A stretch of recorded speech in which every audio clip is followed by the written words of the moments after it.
Good evening. Welcome to the Tuesday, April 7th meeting of the East Long Meadow Board of Assessors.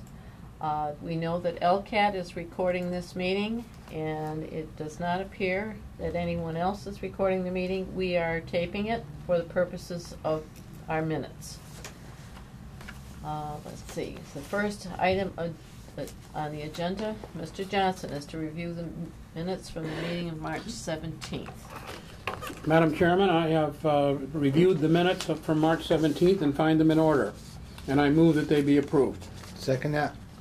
Any further discussion? None. All those in favor? Aye. Aye.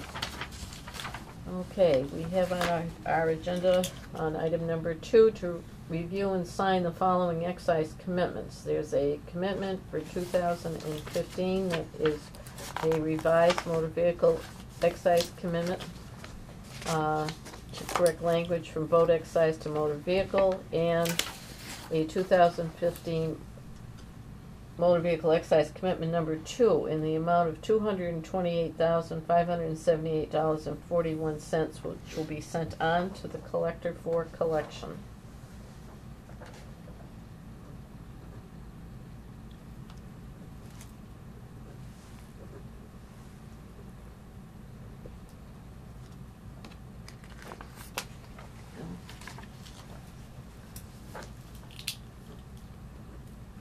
Seems as though they're very quick with the second commitment. They come about every 2 months.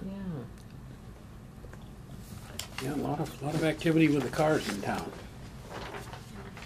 They got my car the first time. Okay, item number 3 is to sign the agricultural tax lien for a parcel of land here in town that's going under 61B. We've already approved that, and the tax lien will be recorded at the Registry of Deeds.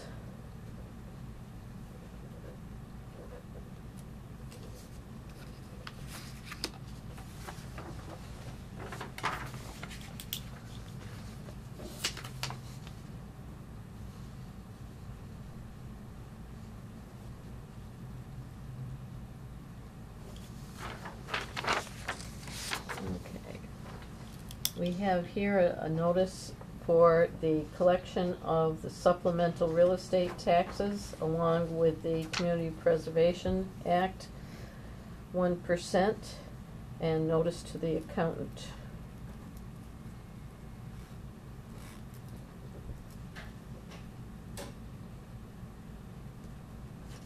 A lot of noises out there. Dwayne Adams just came in. Oh. I think he needed to pick some things up. Well, he's a very noisy guy anyways. I call him out, Wayne.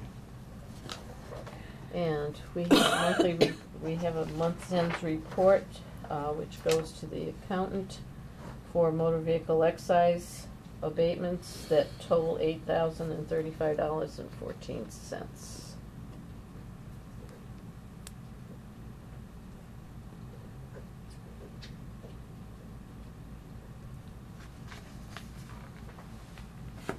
Only one sheet to sign on that, or is there 2? No, I have stickies on each individual one.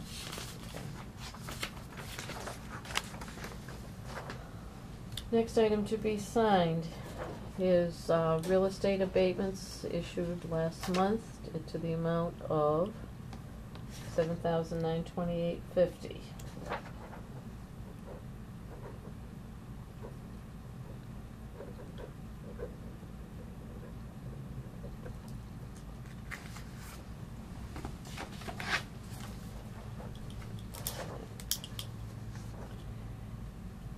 Next, a personal property abatement report to the amount of $356.38.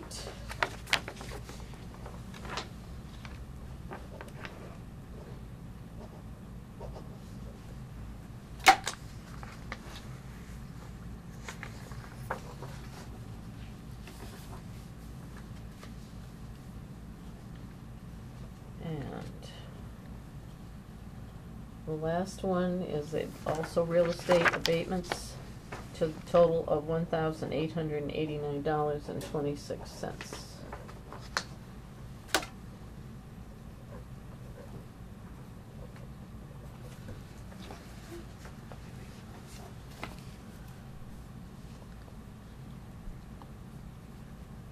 they each have a copy of these guidelines?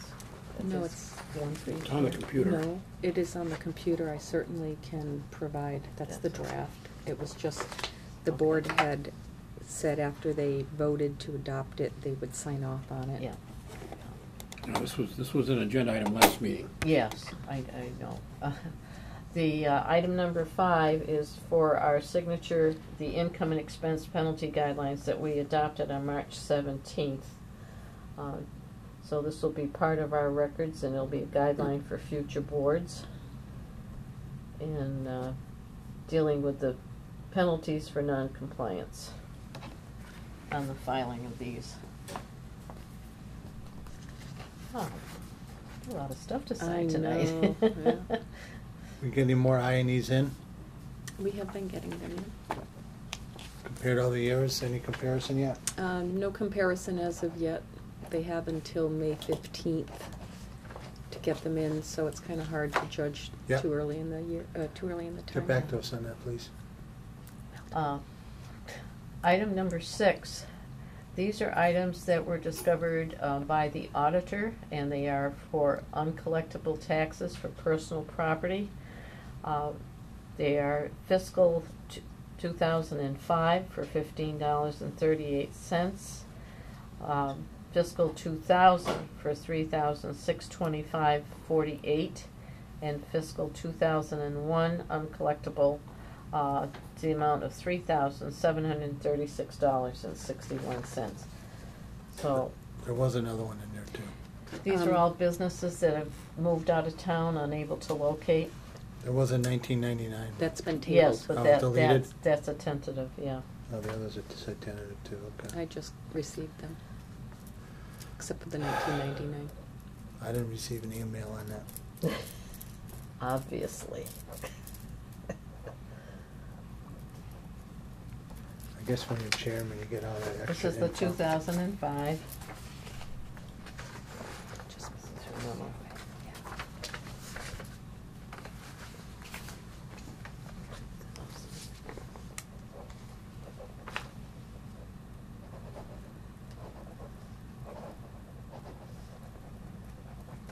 After 15 years, it's a little hard to try to track these people down and try to collect Yeah, their the money auditor since was, they- the auditor yeah. was certainly correct to bring these to our attention. Yeah.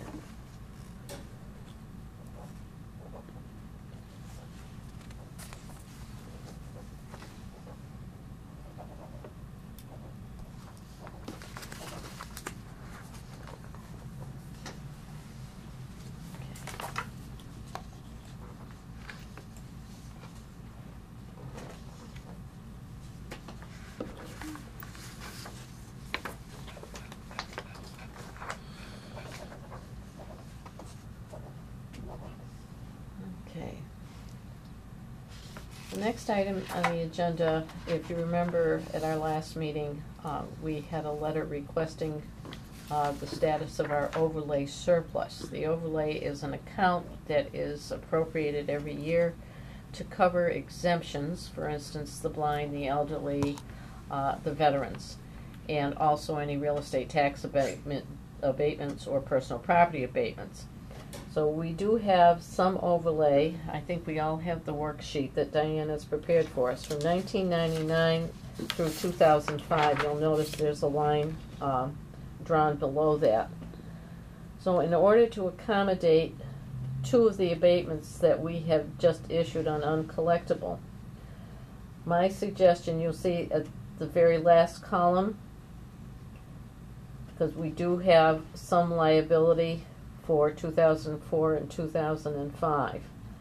My proposal would be, since we have a deficit in 1999 and a deficit in 2001, that we subtract that amount from the balance that exists in 2002 and release that balance, release the balance of 2003, and then from the balances that exist for 2004 and 2005, release $100,000 for each of those years, which would give us a grand total of dispensing. Do you have any idea? Oh, it was. Oh, it's Yeah. Like 420. That was the approximately grand around- total. The grand total Yeah. was 424, but if we Oh. hold back 82,000, it'll be a little less than that. Could tell you exactly.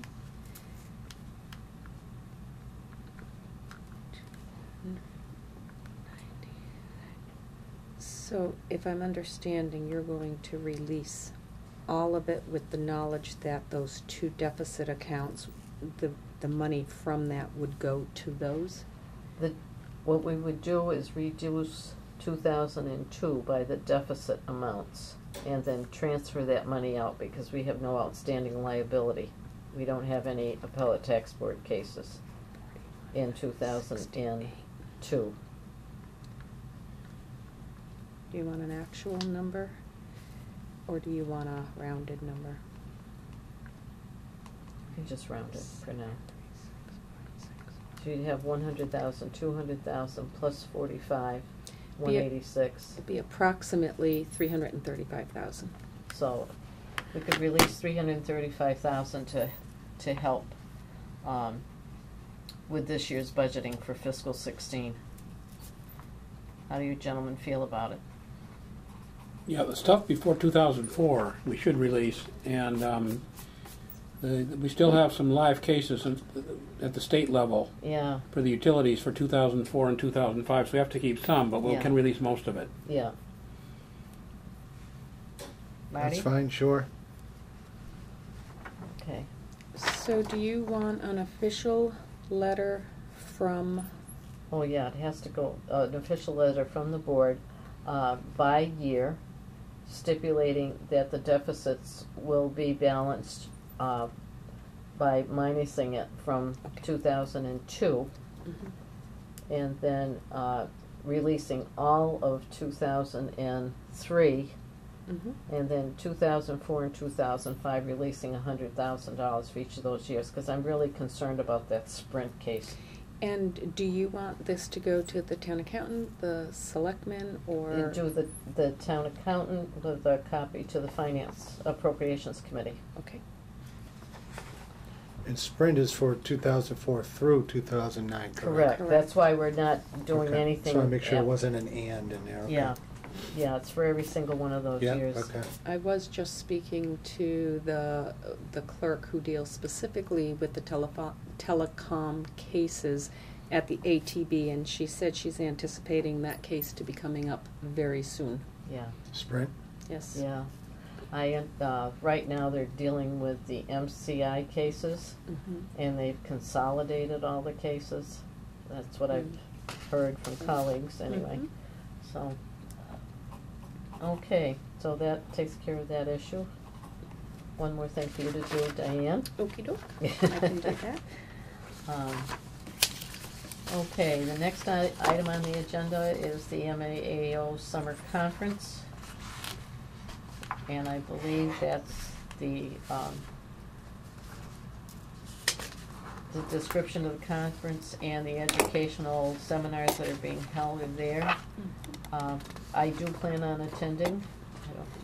I don't know anybody else on the board. Oh, that's your baby. Is there a budget issue on that, or? Budget is going to be tight, so it will be difficult to have more than one person being. Yeah, and Chris has connections as former president of that organization, so we definitely need her there. I need to get the credit hours too. Okay, thanks, Bill. If I get all my credits this year, well, you can go next year. You'll be chairman probably. I'll get you signed up. Okay, thank you. I'm not sure if anyone will be, from my family will be participating, so. You'll have to let me know. I will. Sure. Okay. All right, the next item on our agenda is. I'd like to just interrupt one quick moment. Tomorrow we will be having the Hamden, Hampshire Assessing Association seminar. Both the staff and myself, along with Chris, will be attending. The office will be closed tomorrow. We hope to be back by 2:30, and if we are, the office will be open at that point. but just so the board members are aware. we Yeah, do it's have- important that the staff go to this and see and meet their counterparts in the other towns. We do have a notice on the door. We put a notice on our website. And I did put a notice to go into the reminder. I'm unsure if it made it in there. Yeah. Well, it's on the website, I did see it, so, Mhm. depending on how people will. Okay, next item on our agenda is an update on approved legislation pertaining to the recent municipal office closures on February 2nd, which was the last day to pay tax bills and the last day to file for abatements. So we have Chapter 10, and the governor signed it into law on March 31st. So I see that they provided for the payment of taxes for the day after, the day following any closure that is due to weather-related or public safety emergency measures or reasons. And also last day for making an application for abatement. Mm-hmm. But that addresses it for the coming year. Right, if you scan down and read. Section 62. Mm-hmm. And our property subject to tax increase proprietary. Okay. It does it say anything about filing an application. It says about making a payment Oh, it says file. or and abate. file an Yep. abatement application. Yep. So the abatement applications that were filed in that period are valid. They're Okay. timely filed. At Yes. least they brought it to February 6th and not, what was it, March 13th. What a wonderful amendment, isn't it? Yes, it was. Excuse me? What an obvious answer in Marty's world. Yeah. in Well, Marty's it's a very logical, Well, thank you, logical Marty's world too. rational way to deal with it, but we had to have it in writing by our legislatures in had to order be. for us to be able Mhm. to deal with it, which Yep, is, yep, which yep, is, will now allow us to be able to address those few abatement applications that Right. came in on February 3rd. Do you have them ready for us I tonight? do, I Ah, do. Okay. All right, and that took effect as of January 26th. And the even though governor, yep. Even though the governor signed it on the 31st You okay of with that, March. Chairman? Chairperson? I'm not sure. Oh, God. I have to say that there are a lot of people who are not happy with it, only if their town hall was open that day. Yeah, But in our case, the town hall was closed, and we did not receive any abatement applications after the day after, so. yeah. And the fact that this was signed and made valid on March 31st precluded anybody from filing anything, Right, really. Right. So, except for those who came in immediately the day after, so, They will be heard. yes, yes. What about a half day? Never mind, let's I don't not think- complicate the I don't issue. I want to Okay. throw a monkey wrench into it. You Yeah. close at noon, the big storm is coming. Could you address that back to the governor, Diane, please? Okay. So we're all happy with that. We know Yep. that they're not late applications. We had only 3 of them, so Mhm. this is good. All right, item number 10, new IGR releases. Informational guideline releases are publications that are promulgated by the Division of Local Services to help guide local officials on any new legislation. So, And a lot of them were just to keep the board updated. A lot of them are already happening. You may already be aware of them. Is that in the computer? It is in the computer. It should be on There are 7 a, of them. it's separate, yeah. yes. On your flash drive, you should have a little extra folder in there. Oh, I see. Oh, yeah, I And- saw that. Never mind, I saw that, Yeah. yeah. So sorry. basically, like the very first one, local options on personal exemptions, it's superseding a prior bulletin and any inconsistent prior written statements. So the board could certainly go through. They have a newer one written for individuals who lease motor vehicles. You know, they have a motor vehicle Oh, lease. And again, any inconsistent prior written statements. We have real estate exemptions. There was the one IGR that's telling us how we should be going forth with our quarterly billing. So it's just something that you can all... Which comes out every year. Right, Yeah. right. And you can just read them. I pull anything that pertains to the office that we need to deal with. Social Security, the deductions Yeah. was in there, so that changes each and every year. The COLA, or the cost of living adjustment, that changes every year. So we'll get those updated, but I just wanted the board to Okay, be aware of them. very good.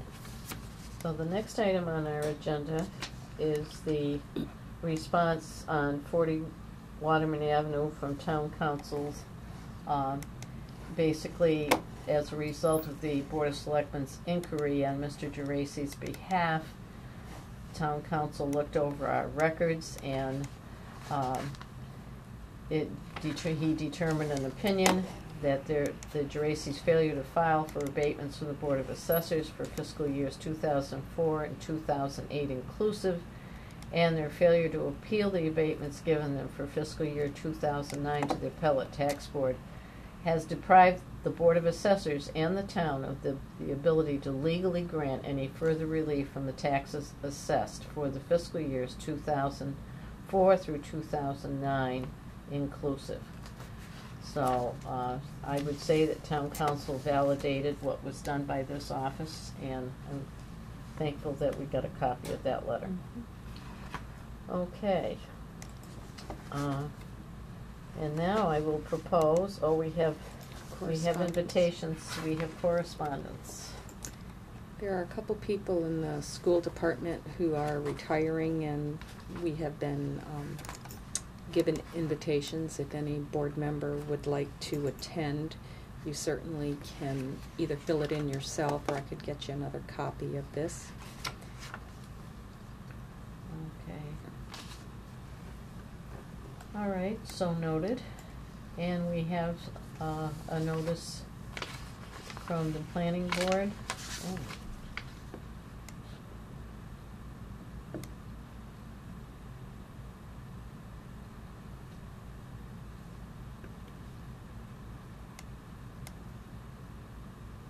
Ice cream and landscaping. Okay. Nothing There'll be an major. additional business. Are you able to see it, Marty? Yep. Okay. Yeah, no, yeah, I just said ice cream and landscaping. Okay. Nothing major. Okay. All right. With the correspondence, having looked in and finished our business in open session, I propose that we meet in executive session, first of all, for an appointment with an attorney concerning a pending appellate tax board case for 2 fiscal years, to deliberate on a motor vehicle excise exemption request, to finish up some statutory exemptions that have been received, and to work on fiscal 15 valuation abatements, and also to discuss the release of some contract monies to our valuation vendor. Can I have a second on that? Second on that? I will take a roll call vote. Mr. Gretchen? Yes. Mr. Johnson? Yes. Christine Saunier? Yes.